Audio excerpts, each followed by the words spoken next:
Tak si tady tak hezky ležím. Svítí na mě léčebné světlo. Já jsem tady v dobré společnosti, koukám. Sportovci, umělci. No a železný Karel je tady toho nemůže zabít vůbec nic, takže když sem chodí Kája, tak potřeboval bych vyléčit asi tu svoji hlavu pitomou, ale tohle je teda poslední šance, jako, protože jsem s tím byl leckde a moc to nepomáhá. A co máte za problém s tou hlavou, nebo co tam máte špatně? Já jsem Polek, dobrý den. Karel Krucký, dobrý den. Když se budu ptát úplně neúctivě, tak to je jako v Postřižinách, jak si tam svítí takovým tím světilkem, tam scéna známá. V Postřižinách je to úžasná scéna, ale tam to funguje na trošičku jiném principu, tam se jedná o ozon, ale v podstatě je to určitě z toho druhu těch fyzikálních přírodních terapií, který fungují jinak než na bázi těch farmak. A co tahle tam je počítačová svítící? To je zmenšený to, po čem jsem ležel? To je zmenšená osobní varianta právě. Kapesní. Jako vidíte, že to je lehký, přesně jak mluvíte o té kapse, spoustu uživatelů to nosí v kapce a když je třeba v práci chytne migréna, včas vytáhne, zaaplikuje a ten den je zachráněný.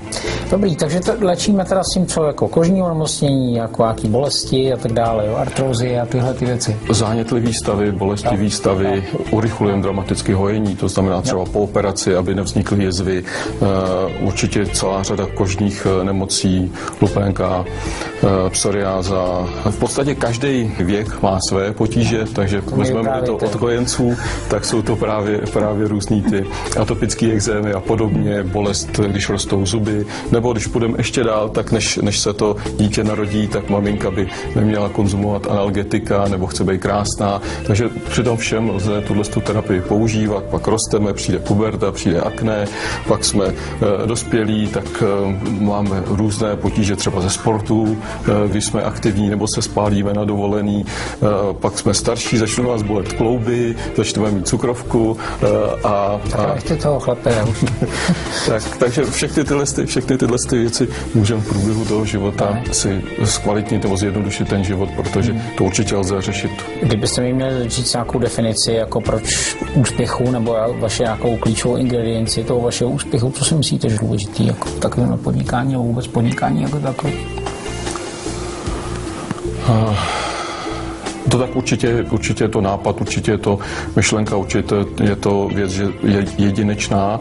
To znamená, pak, když člověk nemá svoji myšlenku, svoji ideu a jenom něco kopíruje nebo jenom něco následuje, tak to nikdy nemůže být něco skutečně jedinečného, něco, s čím se může pochlubit, protože to kopírování je vždycky jenom kopírování a ono vzít nápad někoho jiného a realizovat ho je úplně něco jiného, než vzít svůj nápad a realizovat ho. Já musím říct, že znám to ze své zkušenosti, kdy těch prvních 10 let mýho podnikání jsem vlastně realizoval nápad někoho jiného a i když jsem si postupně tu firmu celou koupil nebo pořídil, vždycky jsem to cítil, že dělám nápad někoho jiného. V tom případě originalita, myslíte, že myslím si, že originalita, že to může člověka opravdu uspokojit, protože určitě víte sám, že peníze se dají vydělat různýma způsobama a že čím dál tím víc člověk potřebuje tu spokojenost nebo i to, že přijdete někam a pochlubíte se, tohle je moje dílo, tohle je moje práce. Ne, já jsem něco někde jenom koupil a přeprodal. V těch chvíli a bude ze mě nadšenec pro bioterapii normálně tady. No, snad mi to na tu blbou hlavu pomůže. Zatím se cítím, že mi to nějak líp chodí.